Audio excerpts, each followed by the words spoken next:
My guest today is an Italian-American philanthropist who grew up in New Haven and never forgot where he came from. He continues to give back in a myriad of ways to help others. My guest is Neil Thomas Proto. Welcome. Thank you, Ann. I'm glad to be here. Yeah, such an upbeat story about you. Okay, you grew up in New Haven back in the day. You were the first in your family to go to college. What did that mean to you? Well, it meant I was empathetic to other people going through the same thing and the difficulty of doing that, the hard choices that have to be made. And I've always been conscious of that, no matter what sort of places I was, or experiences I've had, or successes I've had, or disappointments I've had. And so that kind of empathy always stuck with me, and it did really, because my parents insisted on it. When I went to Southern Connecticut, it was part of what they insisted on, and it really mattered in my life throughout all of it. Tell me about your childhood in New Haven. Well, Fairhaven is where I was born, and we lived with my grandparents for a long period of time.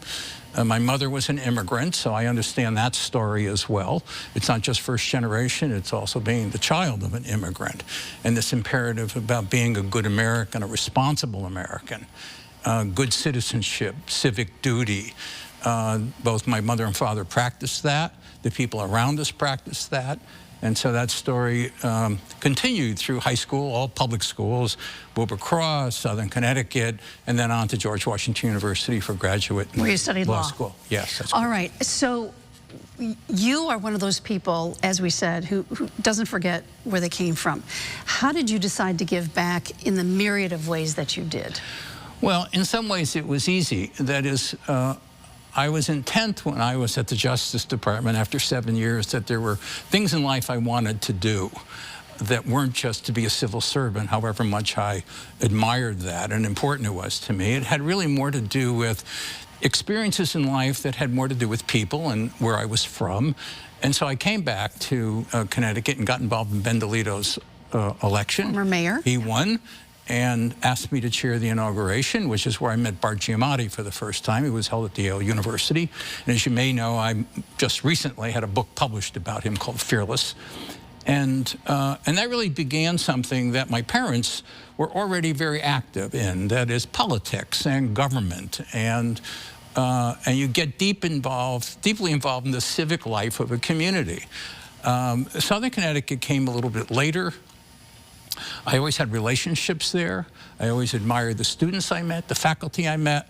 And so probably about now a decade ago is when I really began this process of forming some endowments, some scholarships, and now it's sort of blossomed to something very successful, I think, for a student point of view and faculty point of view. And how many areas do you give back to Southern? Well, there are 4 different endowments. They have different purposes. One is a scholarship for law. And I say generally they all focus on the law. And it's not just to encourage students to become lawyers. That's an important part of it, but it's only one part of it. The other part is there's hardly a subject matter that you can study in any university, but certainly at Southern Connecticut, that doesn't involve the law in some fashion. So there is one program having to do with civic law and social justice where every year there's a long program that goes on that I'm financing in part, but the faculty decides on, students decide on it. And it deals with the subject matter. We're now talking, or they're now talking about one dealing with Title IX and women. And so they decide on those programs, they go forward, but it's really to include as many students as possible. Neil, thank you so much for life's lessons.